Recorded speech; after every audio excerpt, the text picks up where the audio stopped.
سلام دوستای خوبم، برگشتیم با یه ویدیو دیگه. اومدم امروز آموزش فقط یک نوع پروداکت میخوام بهتون آموزش بدم که ازش استفاده کنیم برای مکاپ. بعضی موقع میشه آدم تون میخواد یه مکاپ سریع انجام بده و نمیدونه چیکار کنه و هیچ چیزی هم توی کیفش نیستش. حالا تو خونه اوکی، چه میدونم فاندیشن یا ریملش رو زده، ولی دیگه رژگونه و نمیدونم سایه و اینجور چیزا رو انجام نداده و میخواد بره جای قراری داره، میتینگی داره، چه میدونم با دوستاش قرار داره، عجله‌ای شده و چیزی بر نداشته با خودش، رژگونه این چیزی، فقط چی داره تو کیفش؟ فقط یک دونه رژ داره.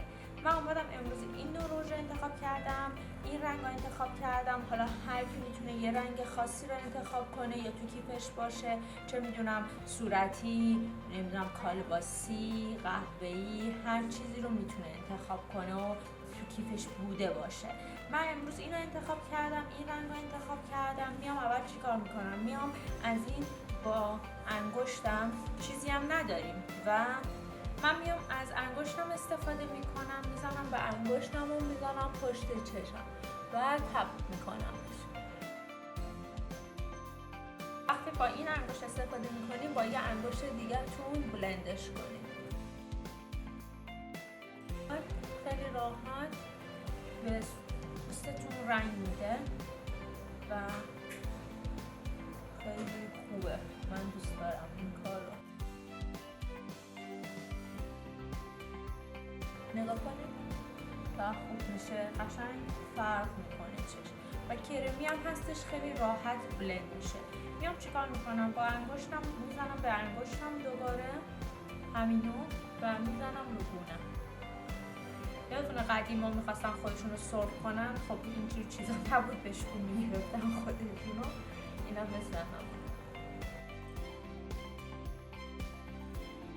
بریم انجام میدین. حتی آینه هم نداشته باشین، خودتونم بخندین، گونه هاتون رو میتونین حس کنین. حتی یه کوچولو هم میتونین به این بغلای بین ابرو و یه شمتون بزنین. بعدم که میتونین به لبتون بزنین. حالا دوست داشتین با انگشت،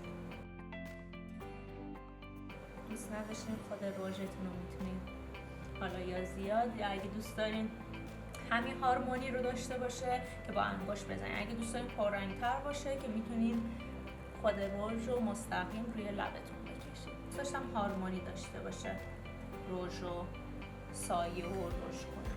حالا پس میکنم یه خورده اینجام کمه، دوباره میزنم.